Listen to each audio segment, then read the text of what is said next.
안녕하세요. 반갑습니다. 주정그 이정렬입니다. 자, 오늘 5월 27일 1시 40분을 지나고 있습니다. 두산 피어셀이고요. 자, 시청하시기 전에 구독과 좋아요 부탁드릴 수 있도록 하겠습니다. 자, 일단 장중입니다. 수급이 좀 어떻게 변화될지 모르겠지만 일단은 현재까지는 외국인들의 순매수 흐름들을 보여주고 있습니다.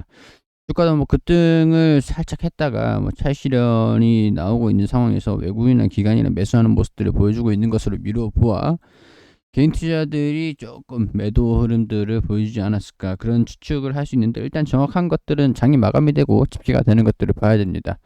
이게 수급이 또 장 종료가 되면은 갑작스럽게 변화되는 부분들이 좀 있어가지고 장중에는 그렇게 신뢰를 할 수는 없어요. 일단은 뭐 장 종료돼서 흐름들을 좀 봐야 될 것 같은데, 오늘 일단 주가가 4% 정도까지는 반등하는 모습들을 보였는데 역시 61선을 돌파를 하지 못했습니다. 일단 저는 두산 피어셀이 뭐 언젠가는 주목을 받지 않겠느냐, 주가가 긍정적인 모습들을 보이지 않겠나, 그때까지 분할 매수를 계속하면서 평균 단가를 매집을 계속해 나간다, 평균 단가를 관리를 계속해 나간다, 그게 가장 중요한 포인트가 아닐까 싶습니다. 일단은 지금 같은 경우에서는 두산 피어셀 자체가 나쁜 기업이라거나 전망이 없는 기업이 아니기 때문에, 자, 일단은 실적적인 부분들 하반기부터 개선되는 모습들을 보여주면서, 지금 이제 발주가 들어오면은 하반기 9천억 원 정도까지 전망을 하고 있다라는 것들이, 제가 이제 대략적으로 계산을 해봤을 때 그런 거죠. 지금 이 최근에 단일 판매 공급 계약 체결이 들어왔던 것들을 좀 보다 보니까, 유지 보수 계약하고 단일 판매 연료전지 부생수소 18메가와트급 700억 원대, 이런 그 수주가 들어온 적이 있었습니다. 이거 국내 기업 DL그룹에 추측이 된다. 장기 유지 보수 계약들까지 국내 기업들이 서서히 주문을 하기 시작을 했다라는 것들이 긍정적인 내용들이라고 할 수 있을 것 같은데, 하반기로 될수록 수주가 늘어날 수 있겠다라는 기대감들. 자, 주력인 440kW를 18메가와트로 700억 원을 납품을 합니다. 자, 그렇게 되면은 내부적으로 올해 국내만 320메가와트에서 240메가와트를 수주할 것으로 기대를 하고 있다. 올 하반기부터 수주가 재개가 될 거다. 중소규모 발주가 올해 이연됐던 중소규모 발주가 계속 이어질 것이다. 일본과 유럽, 미국, 중국 등이 수정책을 추진 중인 만큼 해외 수출 기대감들도 큰 상황들이다. 240메가와트. 이거 나름대로 간단하게 계산을 해보면은 18메가와트급이 700억이었잖아요. 700억에다가 18을 나눠줘 버리면은 3.8. 그러니까 1메가와트당 38억 원. 38억 원으로 대략적으로 계산을 하는 겁니다. 자, 그러면 2040에서 240메가와트에서 38억 하면은 9120. 추측이 이때 보면 9120 정도가 되는 게 한 이때 당시에 2023년도 매출이랑 유사하죠. 그래서 하반기에 발주가 나오는 것 따라서 내년에 매출액이 달라질 것이다. 240메가와트가 나온다라고 하면은 영업이익이 660억 원 수준으로, 660억 원 수준으로, 그럼 EPS도 증가되고 본격적으로 그 다음 연도가 1조, 2024년도 뭐 상반기는 죽순다라고 해도 하반기에는 기대감들이 좀 있는 상황들이니까 이걸 한번 좀 기다려 봐야 될 것 같다는 생각이 들고, 이번에 DL에서 700억 원대의 이 수주가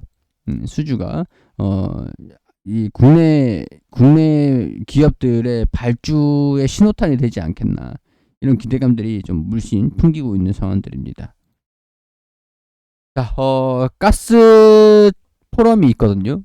여기에 수소, 가스랑 암모니아랑 수소랑 연관을 시킬 수 있는 거고, 한국가스공사에서 수소를 혼입해가지고 유통을, 수소 뭐랄까, 도시가스에다가 수소를 혼입해가지고 유통을 시키는 것도 추진하고 있는 상황들이라고 말씀을 드렸었죠.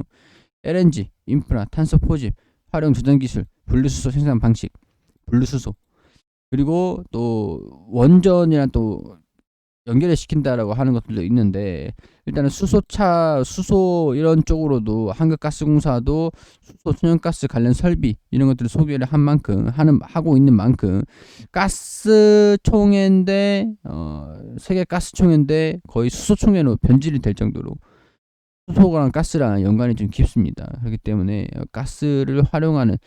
천연가스를 활용하는 것도 SOFC도 그렇고 뭐 가스랑 물만 있으면은 수소로 생산할 수 있는 거니까, 수소 생산하고 열하고 전기랑 같이 생산할 수 있는 거니까 SOFC 뭐 그런 것도 같이 보시면 될 것 같아요.